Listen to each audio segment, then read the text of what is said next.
Bonsoir à tous. Vidéo comme on en envoie tout plein. On va parler de la confiance en soi.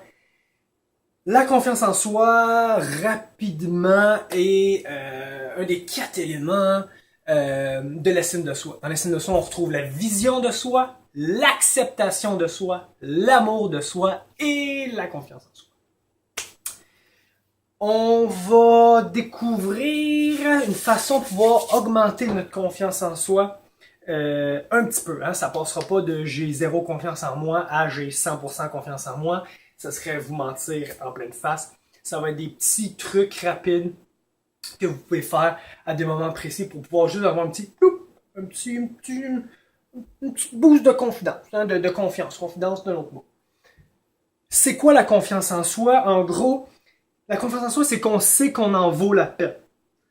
On sait qu'on en vaut la peine. On connaît nos vraies habilités. On a l'optimisme et la motivation de défoncer des murs, d'aller au-delà de nos projets. Dans le fond, la confiance, c'est avoir des idées puis être capable de les mettre en action. C'est arrêter de voir plein de projets, plein de choses qu'on peut faire, mais de rien faire avec. De les laisser là. La confiance, c'est d'avoir confiance qu'on est capable de réussir un projet puis de l'amener à terme. C'est de savoir qu'on en vaut la peine. Il y a quelques petits trucs que vous pouvez faire. La première, c'est, la visualisation positive. Vous pouvez vous asseoir sur un divan pendant 20 minutes à visualiser votre prochaine date. Vous pouvez vous asseoir pendant 20 minutes sur votre divan pour imaginer votre prochaine interview et essayer de voir qu'est-ce que l'intervieweur pourrait vous dire. Pour quelqu'un comme moi qui imagine, qui fait beaucoup trop de scénarios, ça marche jamais anyway. Fait que moi, ce que je vous conseille, c'est de changer votre petit discours intérieur. Exemple. On va parler interview date. C'est des affaires qu'on voit le plus souvent. Interview. Vous allez à l'interview, vous vous dites ça y est, j'ai pas les bonnes qualifications, je vois pas pour qui me prendrait, la job est même trop intense pour qu'est-ce que j'ai fait, etc., etc. On se tape ça en tête. Je vais peut-être être en retard, ça va peut-être être plat, je vais peut-être être pas bon, je vais peut-être bafouiller, je vais peut-être trop parler, je vais peut-être pas assez parler. Il y a plein de choses. Le discours intérieur, juste changer la visualisation positive, c'est avant d'aller dans votre char puis vous dire tout ça, ou pendant que vous attendez sa salle puis vous êtes vraiment stressé puis vous dites tout ça, faites juste vous dire, je vais voir qu'est-ce qu'ils ont à m'offrir. Je vais parler plus lentement. Je connais mes forces. Mes forces sont ça. C'est juste changer le négatif pour le positif. Ça a l'air niaiseux, mais on s'en rend pas compte, mais on le fait tous. Vous allez dans une date. Je ne saurais pas qu'est-ce qu'elle va me parler, j'en aurai rien à se dire, je suis qu'elle va me trouver laid. On a juste parlé sur Internet, on n'a jamais vraiment parlé en vrai, ça va-tu être awkward? Est-ce que je la ramène chez nous? Est-ce que je l'embrasse? Trop de choses. Je vais juste changer ce discours-là par je vais apprendre qu'est-ce qu'elle aime, je vais apprendre c'est quoi son futur, je vais savoir c'est quoi le genre de personne, je vais savoir si ça clique ensemble en personne, etc., etc. C'est tourner les choses en positif. Essayez-le pour vrai. Essayez ça.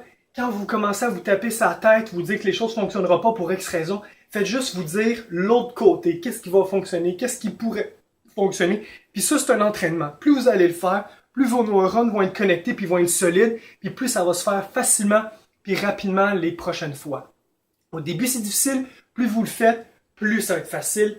Ça a été prouvé. Et c'est moi qui vous le dis. Deuxième chose.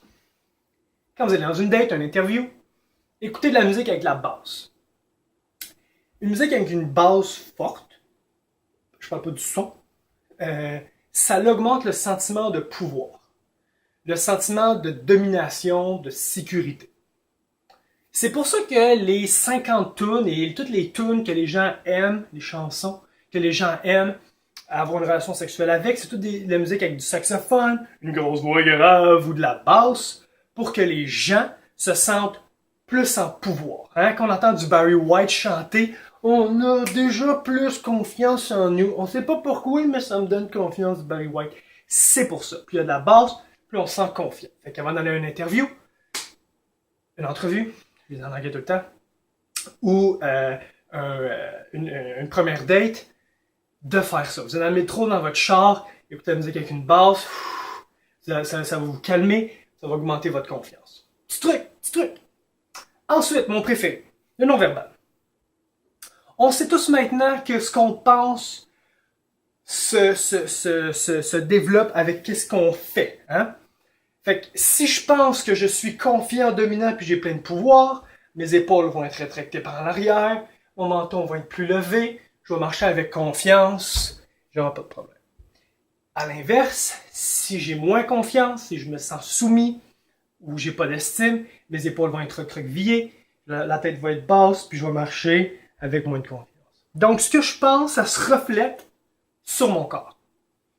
Et il y a Andy Cuddy qui a fait un TED Talk là-dessus. Vous pouvez aller voir sur Internet, marquez TED Talk, Andy Cuddy, c'est dans le top, c'est dans leur top 10 des meilleurs TED Talk du site, c'est un bijou. Allez voir ça si vous parlez en anglais. Moi, je vais vous faire l'abréviation en gros de qu'est-ce que c'est. Donc, Andy Cuddy voulait savoir si est-ce que le corps peut transformer qu'est-ce qu'on pense. Fait que je pense que je suis dominant, mon corps va être dominant, mais est-ce que si j'ai pas d'estime, puis je remonte mes épaules, puis je monte mon menton, est-ce que je vais me sentir dominant? Est-ce que je vais me sentir en pouvoir ou non? Bonne question, j'ai la réponse pour vous. Comment elle a fait le test? C'est très simple. Elle a pris 2 groupes de personnes. Qu'est-ce qu'ils devaient faire? Le premier groupe, avant de commencer quoi que ce soit, prenez un test de salive. Deuxième étape, ils prenaient une position de pouvoir. Donc, les bras croisés en arrière de soi, les pieds sur la table, la pose Wonder Woman, les mains sur les poings sur une table en train de regarder en avant d'eux, ils étaient confiants. Donc, ils devaient faire ça pendant juste 2 minutes. Rappelez-vous du temps très important. Juste 2 minutes. Fait que pendant 2 minutes, j'étais assis comme ça. Quand ça c'était terminé, ils devaient décider si, en lançant une paire de dés, ils allaient gagner. Est-ce qu'ils allaient jouer aux dés? Ils n'étaient pas obligés de savoir s'ils voulaient jouer. Après ça, un autre test de salive, c'est fini. Le deuxième groupe, avant de tout commencer, test de salive, ils devaient faire des positions pendant 2 minutes de soumission. Donc, la main dans le cou, les épaules contractées, ils étaient assis, les jambes croisées, ils n'étaient pas bien. Pendant 2 minutes. Après ça, ils devaient décider s'ils voulaient jouer au dé. Après ça, un autre test de salive. Et c'est terminé. Les résultats ont été très, très, très, très intéressants. Donc, juste pour mettre tout clair pour tout le monde, on va appeler ça la pose du pouvoir, puis ça la pose de la soumission. Comme ça, tout le monde va être sur la même page. C'est bon? On peut continuer. Donc, pour ceux qui étaient sur la pose du pouvoir, 86% d'entre eux ont décidé de jouer au dé et pensaient qu'ils allaient gagner au dé. 86%. Ceux qui avaient une pose de soumission, seulement 16% d'entre eux ont décidé de jouer au dé et pensaient qu'ils allaient gagner. Donc c'est fou, là. Pendant 2 minutes, tu as une position de puissance, de pouvoir, puis tu es plus apte à faire des jeux, à avoir confiance que tu vas gagner un jeu de hasard. À l'inverse, si tu as une position de soumission, juste 16% d'entre eux avaient un sentiment qu'ils allaient pouvoir gagner un jeu de hasard. Pas fini. Leur taux de testostérone. Testostérone, on va l'appeler l'hormone de la dominance, du pouvoir, peu importe. Ceux qui avaient une pose de pouvoir, leur taux de testostérone a augmenté de 20%. Fait que pendant 2 minutes, tu as une position de pouvoir, ton taux de testostérone monte de 20%. Ceux qui avaient une pose de soumission, leur taux de testostérone a diminué de 10%. Fait que juste la façon que tu te tiens, ça augmente ton taux de testostérone, donc tu te sens plus dominant, plus fort, plus confiant que si tu as une position de soumission. Maintenant, un autre hormone qu'ils ont regardé, c'est le cortisol. Ça, c'est en anglais, en français, je sais pas c'est quoi, allez voir ça sur Internet. Donc, le cortisol, c'est l'hormone de l'anxiété. Plus t'en as, moins tu gères, moins t'en as, mieux tu gères ton anxiété. Simple comme ça. Ceux qui avaient un sentiment qui avaient une position de pouvoir, leur taux de cortisol a diminué de 25%. À l'inverse, ceux qui avaient une position de soumission, leur taux de cortisol, l'hormone d'anxiété, a augmenté de 15%. Donc, pendant 2 minutes, la façon dont tu te tiens va quasiment prédire comment tu vas gérer ton anxiété. Fait que plus tu es ouvert, plus tu as un non-verbal de pouvoir, plus ça va être facile pour toi de gérer ton anxiété et de te sentir dominant, fort, en situation de pouvoir, confiant. 2 minutes. Pendant une entrevue, vous arrivez 10 minutes avant, dans votre char, Vous vous asseyez de même, vous mettez les bras dans les airs, vous mettez ça comme ça pendant juste 2 minutes, puis tout ça va augmenter. Maintenant, Andy voulait savoir comment on pouvait voir ça se refléter dans la vie de tous les jours. Parce que c'est bien beau dans un laboratoire, ton taux de testostérone augmenté, ça changera rien. La personne se sentait pas plus confiant. Sinon, ça aurait été beaucoup plus. Ça aurait été plus placé beaucoup de choses. Fait qu'elle voulait voir si ça fonctionnait. Elle étudie elle se fait professeure qui faisait des classes. Il y avait une étudiante qui n'a pas parlé pendant toute une session. Elle lui a dit, si tu parles pas, je ne pourrai pas te faire passer, il va falloir que tu coupes. L'élève en question s'en va la voir quelques jours après, en pleurs. Elle lui dit, je sais pas ce que je fais ici, je sers à rien, c'est vraiment pas ma place, tout ça. Andy a vu l'opportunité de pouvoir mettre en pratique ce qu'elle a vu en laboratoire. Elle a dit, moi je sais ce que tu fais ici. T'es à ta place, t'es bonne, puis tu vas faire une chose pour moi. Demain, tu vas aller devant le groupe, puis ce que tu vas faire, c'est que tu vas te mettre dans le personnage de quelqu'un qui n'a pas de problème à faire des euros, qui se pète les bretelles puis que ça va bien, qui a pas peur puis qui est confiant. Tu vas jouer le rôle de ça. C'est pas toi qui vas le faire, c'est le rôle. L'étudiante n'était pas sûre si elle pouvait le faire.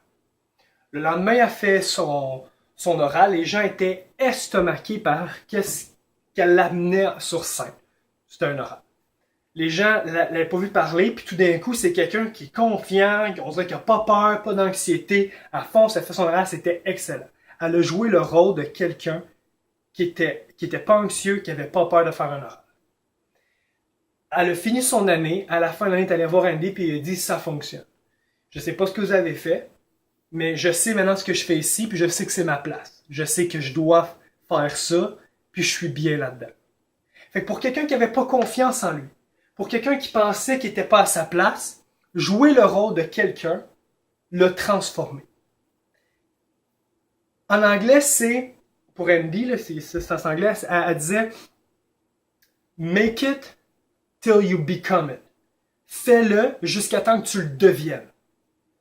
Et c'est ça qu'elle essaie de voir avec le non-verbal.